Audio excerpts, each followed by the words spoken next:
The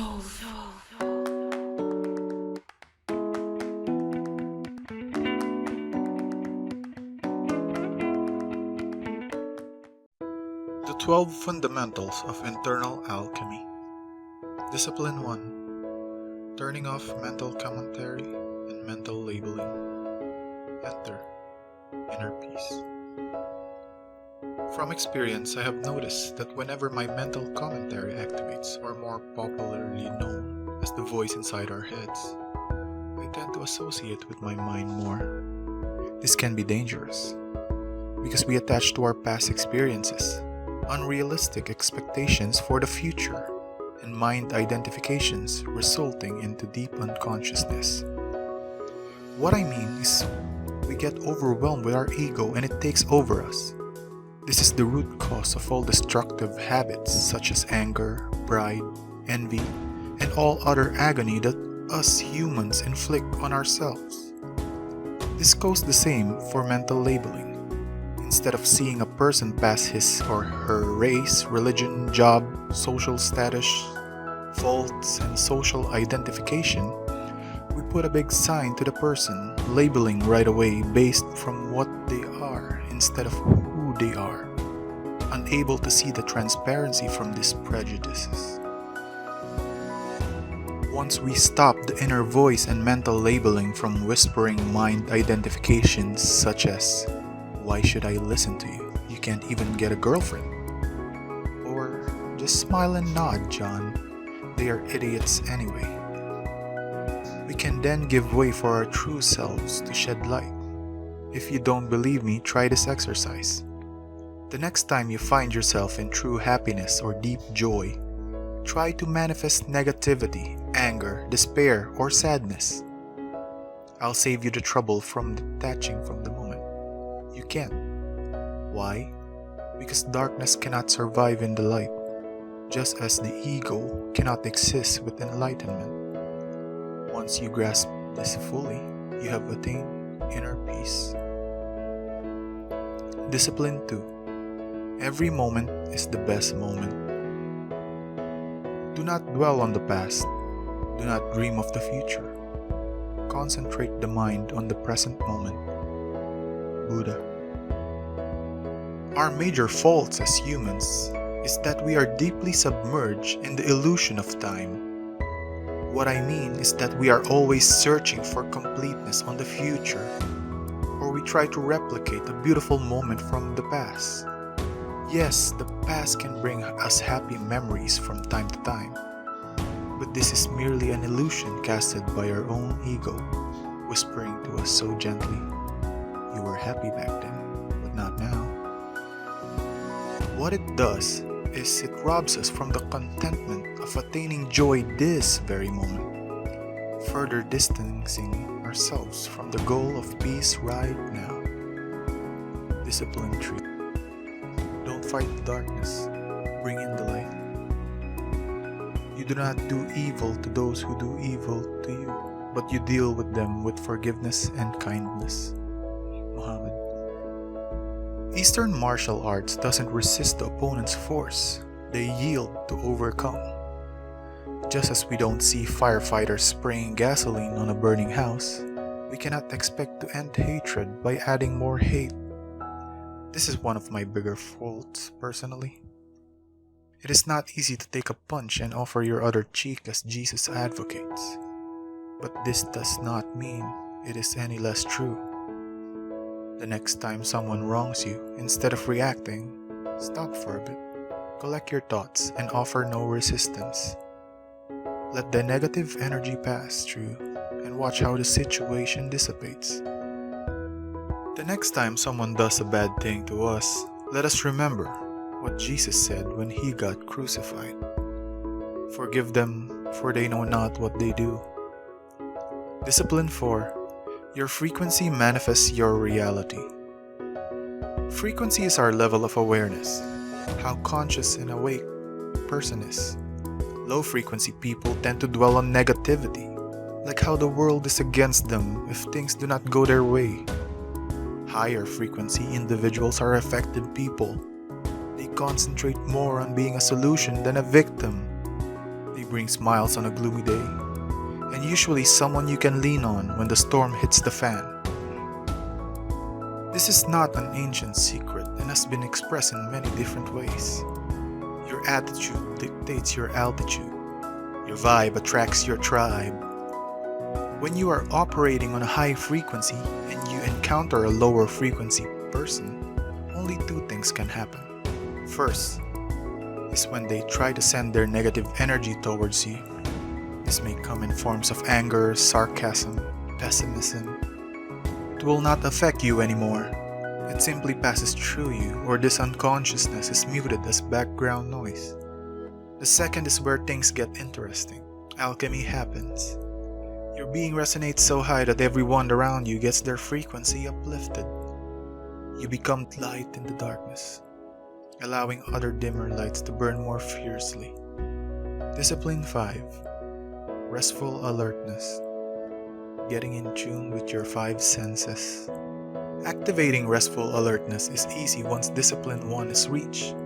Once we are on this state, we can shift our mental energy to our 5 senses.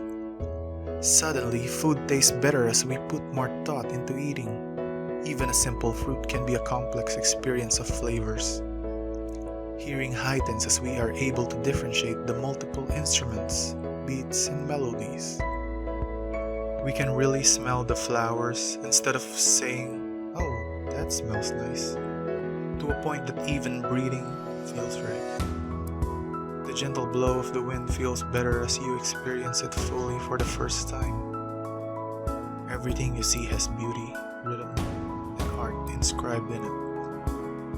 Even just observing the birds fly and a leaf tumbling have the stamp of miracle of life that occurs all around us. Do you long for these experiences?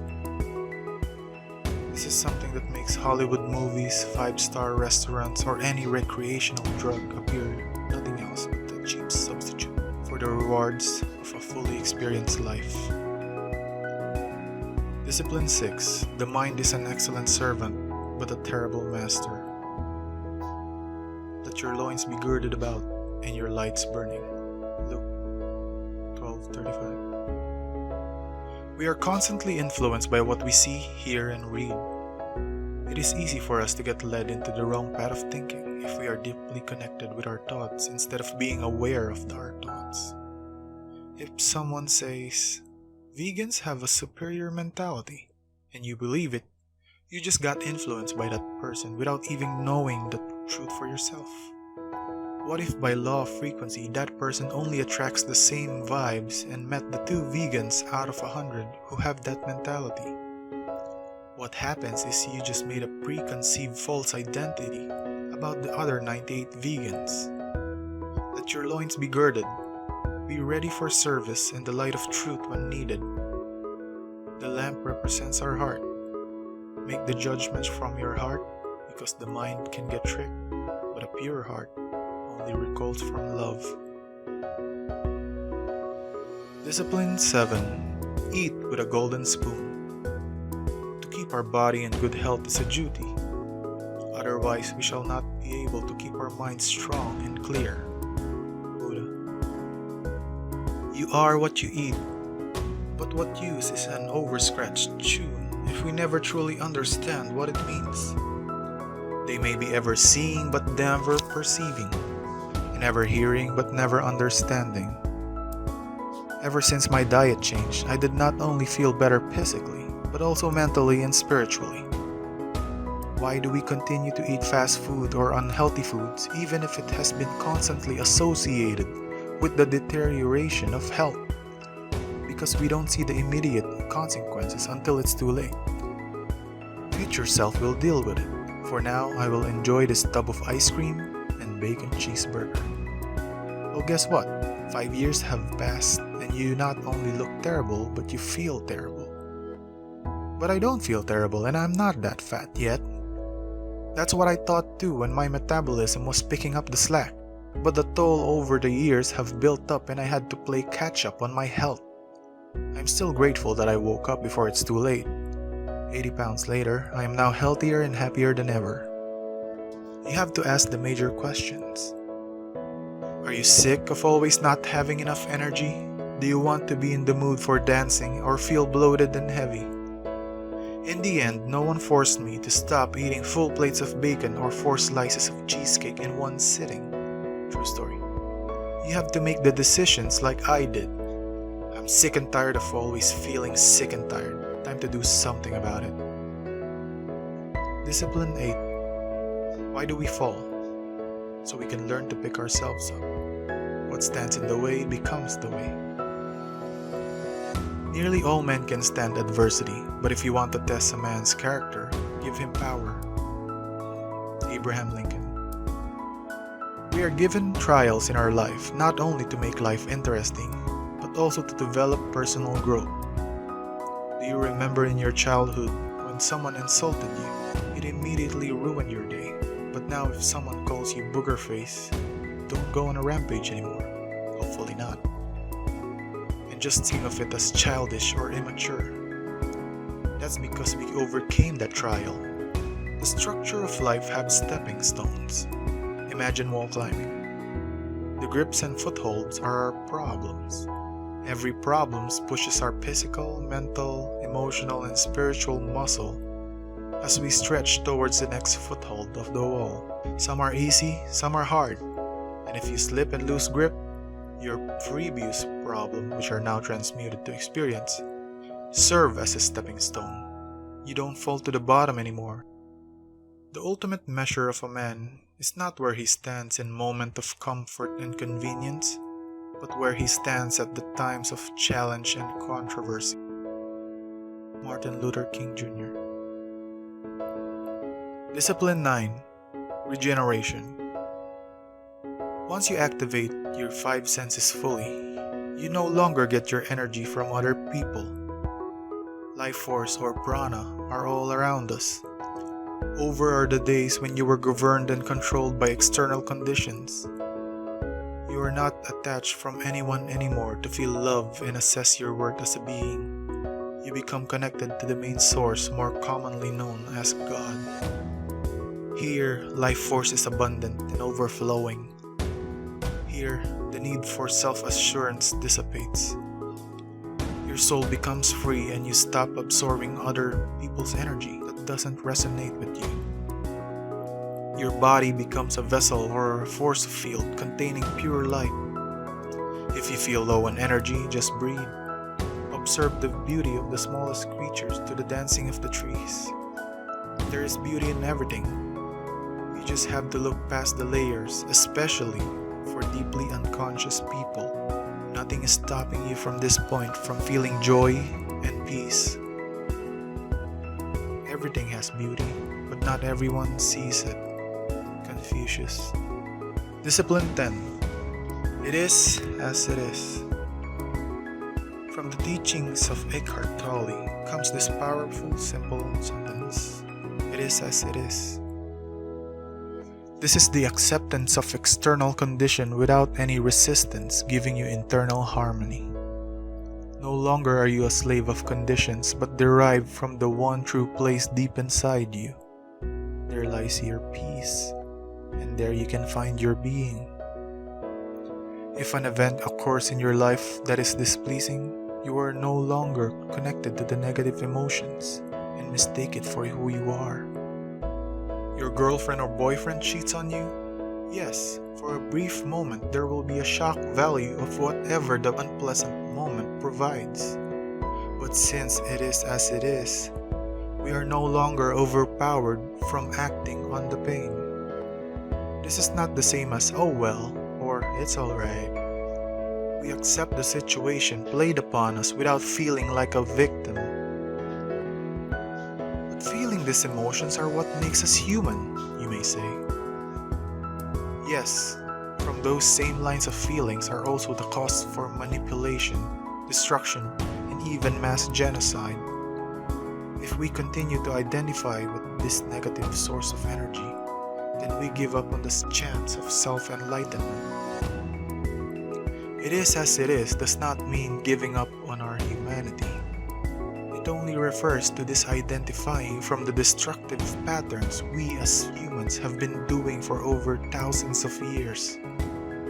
Once Once we accept the situation fully, we can then proceed to the things we can do that are in our control. Resisting what is will only bring conflict within us. The Muslims have a very unique insight for adapting to conflicts. Maktub, it is written, "It is by no chance that this has happened to me. It is predestined to happen." How we answer, my point of view, determines our level of understanding. Discipline 11. Goodwill to all men and malice towards none. We have one life. Sure, sometimes we miss opportunities that are presented to us to do good. After all, we have so much distraction all around us, not to mention our thoughts, that we may fail to notice the simple act of kindness we can deliver. Don't worry about it. Internal alchemy is a constant transmutation of old habits that does not serve us anymore into a more productive values and virtues day in and out. Only through active pursuit of what is pure can we be forged from coal to diamonds. What we may have overseen yesterday to do good can be viewed in a new light today. 86,400 seconds in a day. Why not start by spending a few seconds smiling at the stranger? Who knows when it is you who needs a friendly face? Discipline 12. Contemplation of purity, also known as divine alchemy. From my humble opinion, we are here to mold who we are, which is why we should invest more on our character rather than external variables. Unfortunately, we develop some low frequency and flaws, but that's alright, because we become pure through constant refinement. We may lose our innocence, but in the process we acquire purity and substance. We know what it is like to be in deep crap, what it is to be one, and acquiring the better judgment to avoid being one. We all long to return to the source energy, to return to the kingdom of heaven. It is inscribed in our DNA, but for now we are battling our human imperfections here on earth. When this was revealed to me, I started the journey of internal alchemy, transforming the base metal of my flaws into gold. You may be thinking, why did you cover such a diverse group of philosophies and teachings? This was done to emphasize that we are all interconnected and unique at the same time, until race, religion, and borders separate